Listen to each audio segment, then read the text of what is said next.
கர்த்தரை துதியுங்கள். சங்கீதம் 47. கோராகின் புத்திரரிலுள்ள ராகத் தலைவனுக்கு ஒப்புவிக்கப்பட்ட சங்கீதம். சகல ஜனங்களே, கைகொட்டி தேவனுக்கு முன்பாக கம்பீர சத்தமாய் ஆர்ப்பரியுங்கள். உன்னதமானவராகிய கர்த்தர் பயங்கரமானவரும் பூமியின் மீதெங்கும் மகத்துவமான ராஜாவுமாயிருக்கிறார். ஜனங்களை நமக்கு வசப்படுத்தி ஜாதிகளை நம்முடைய பாதங்களுக்கு கீழ்ப்படுத்துவார். தமக்கு பிரியமான யாக்கோபின் சிறப்பான தேசத்தை நமக்கு சுதந்திரமாக தெரிந்தளிப்பார். கம்பீர சத்தம். சகல ஜனங்களே, கைகொட்டி தேவனுக்கு முன்பாக கம்பீர சத்தமாய் ஆர்ப்பரியுங்கள். சங்கீதக்காரருடைய இருதயம் கர்த்தரை பற்றிய நினைவுகளினால் நிரம்பி இருக்கிறது.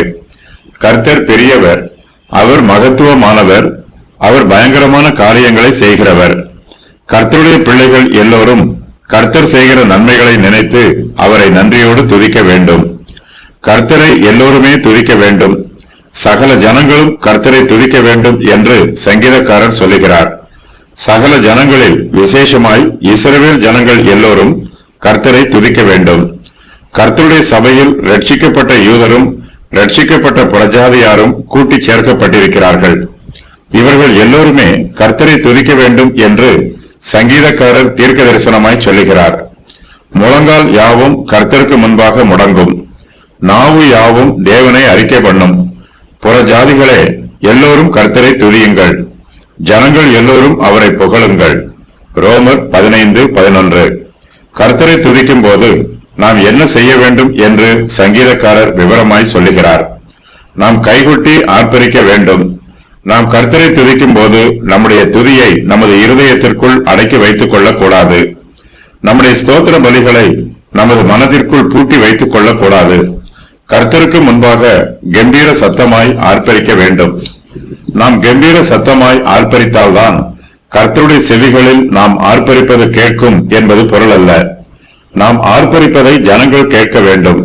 கர்த்தருடைய ஜனங்களும் கேட்க வேண்டும், புறஜாதி ஜனங்களும் கேட்க வேண்டும். நாம் கைகொட்டி தேவனுக்கு முன்பாக கம்பீர சத்தமாய் ஆர்ப்பரிப்பதை எல்லா ஜனங்களும் கேட்க வேண்டும்.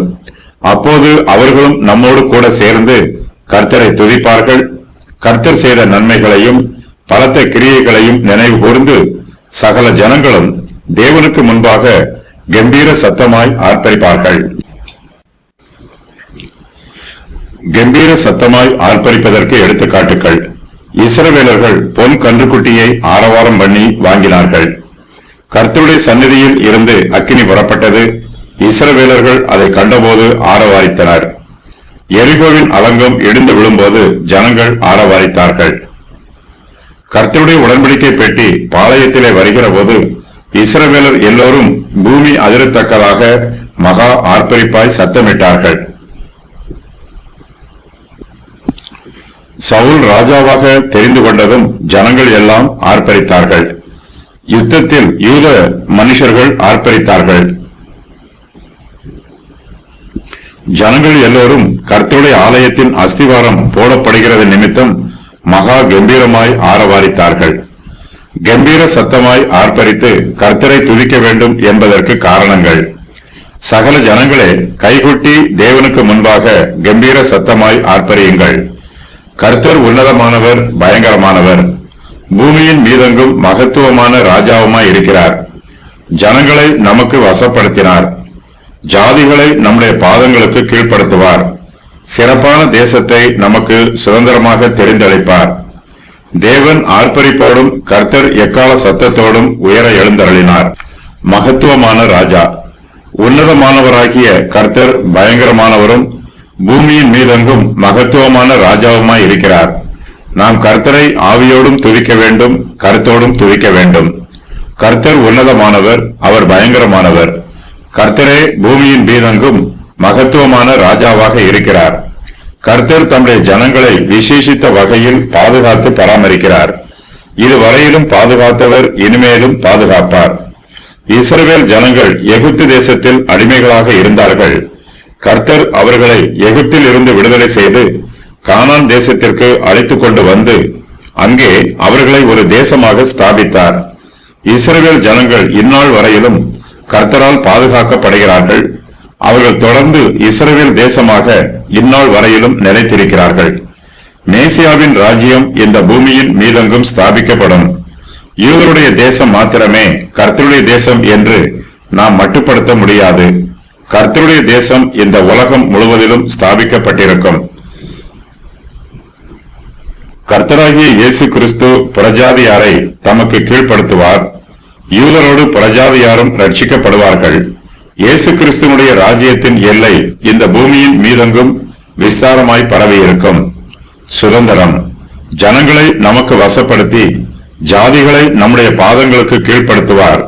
தமக்கு பிரியமான யாக்கோபின் சிறப்பான தேசத்தை நமக்கு சுதந்திரமாக தெரிந்தளிப்பார். கர்த்தர் இந்த பூமியின் ஜனங்களை நமக்கு வசப்படுத்துவார்.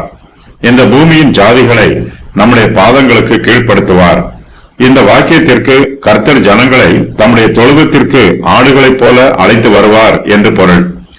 ஆடுகளை அடித்துக் கொல்லுவதற்காக கர்த்தர் அவர்களை அழைத்து வரவில்லை.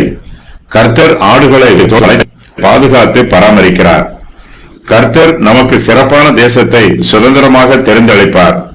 நம்முடைய சுதந்திரத்தை கர்த்தரே தேர்ந்தெடுப்பார். கர்த்தர் தாமே இஸ்ரவேல் ஜனங்களுக்கு கானான் தேசத்தை சுதந்திரமாக தெரிந்தெடுத்தார்.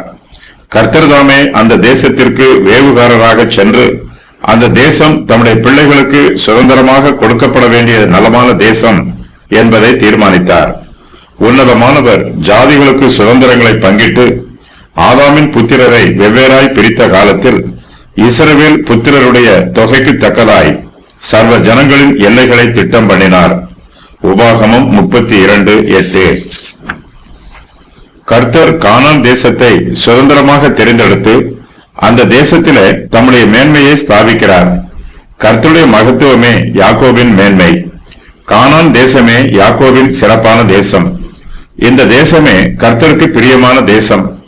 இந்த தேசத்தை தம்முடைய பிள்ளைகளுக்கு சுதந்திரமாக கொடுக்க வேண்டும் என்று கர்த்தர் தெரிந்தெடுத்து அதை அவர்களுக்கு கொடுத்திருக்கிறார். கர்த்தர் நமக்கு நன்மை செய்கிறவர், வரங்களை ஈவாக கொடுக்கிறவர். நமக்கு என்னென்ன நன்மைகளை கொடுக்க வேண்டும் என்று கர்த்தரே தீர்மானிக்கிறார். நமக்கு எதை சுதந்திரமாக கொடுக்க வேண்டும் என்று கர்த்தரே தெரிவு செய்கிறார். இதுவே பரிசுத்தவான்களுக்கு மிகப்பெரிய சந்தோஷம். எது நல்லது என்று நமக்கே தெரியாது. ஆகையினால் கர்த்தர் நமக்கு நலமானதை தெரிந்தெடுத்து நமக்கு சுதந்திரமாக கொடுக்கிறார். கர்த்தர் நமக்கு அழியாததும் மாசற்றதும் வாடாததுமாகிய சுதந்திரத்தை கொடுக்கிறார். கர்த்தர் நமக்கு கொடுக்கிற சுதந்திரத்தை பற்றி பேதுரு தான் எழுதின முதலாம் நிருபத்தில் இவ்வாறு சொல்லுகிறார். அவர் இயேசு கிறிஸ்து மரித்தோரில் இருந்து எழுந்ததினாலே அழியாததும் மாசற்றதும் வாடாததுமாகிய சுதந்திரத்திற்கு ஏதுவாக ஜீவனுள்ள நம்பிக்கை உண்டாகும்படி தமது மிகுந்த இரக்கத்தின்படியே நம்மை மறுபடியும் ஜனிப்பித்தார். 1 பேதுரு 1:4. கர்த்தருடைய பரிசுத்தவான்கள் கர்த்தர் மீது விசுவாசம் வைக்க வேண்டும். அவருக்கு கீழ்ப்படிந்து ஜீவிக்க வேண்டும். கிருபை நிறைந்த ஒவ்வொரு ஆத்மாவும் கர்த்தருக்கு தன்னை ஒப்புக் கொடுக்க வேண்டும். நமக்கு வேண்டியதை நாமே தெரிந்து கொள்ளாமல் கர்த்தர் தம்முடைய சித்தத்தின் பிரகாரம் நமக்கு வேண்டியதை தெரிந்து கொள்ளுமாறு ஜெபிக்க வேண்டும். கர்த்தரே நமக்கு நம்முடைய சுதந்திரத்தை தெரிந்தளிக்க வேண்டும்.